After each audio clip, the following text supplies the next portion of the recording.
Well, guess what happened? There were hunting accidents. Or they got pushed off of the ice. Something happened with them.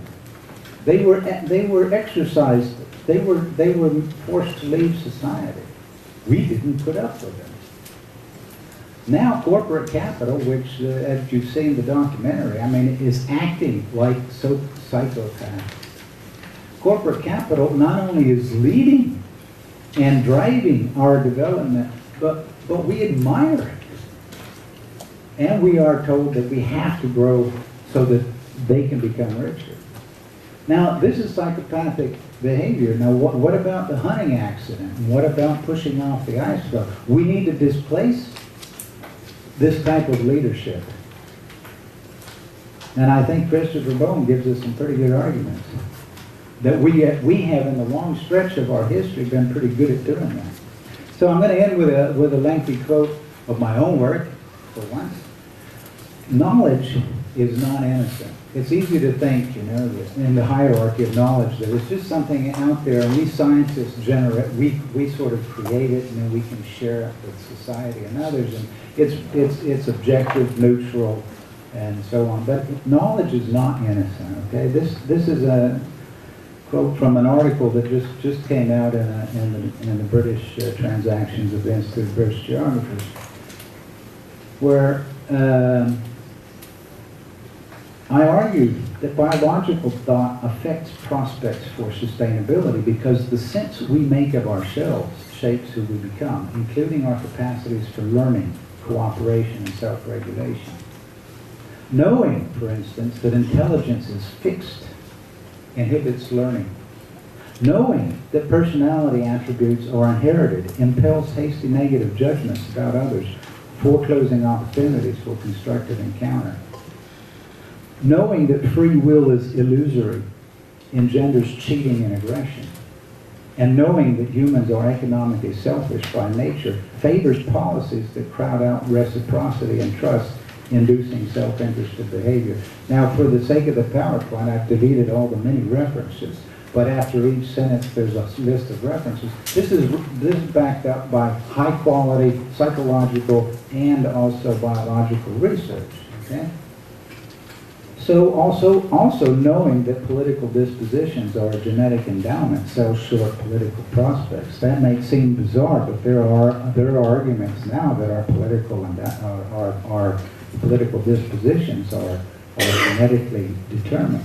And knowing that metabolism is natural while intention remains a supernatural specter hedges responsibility for our extended metabolism, energy consumption, compromising our capacity to regulate our own inventions.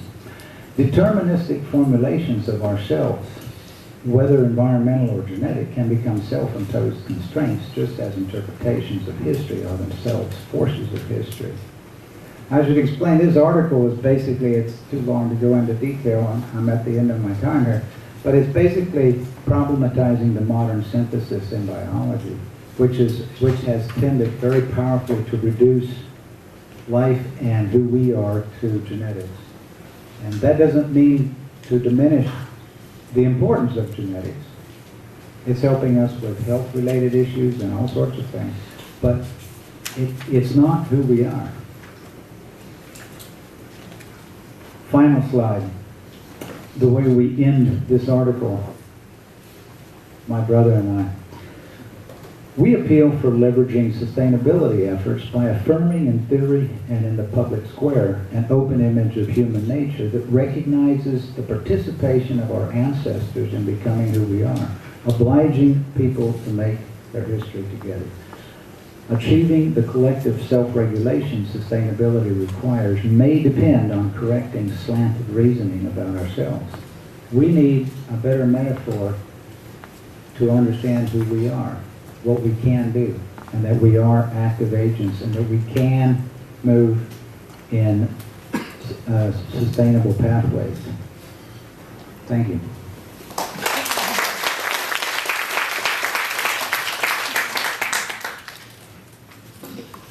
Thank you, Professor Clark. And I don't know if we have time. I think we are a few minutes late to start, so we might Can I take one or two quick ones? Oh, okay. Maybe longer because the next session chair isn't right yet. Oh no, already here. Let me. Yeah. So, you. One.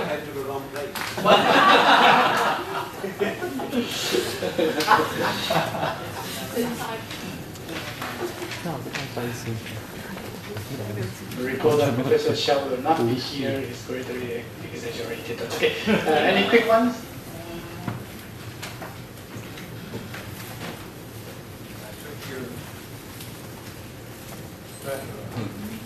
Yeah. Okay. Thank you.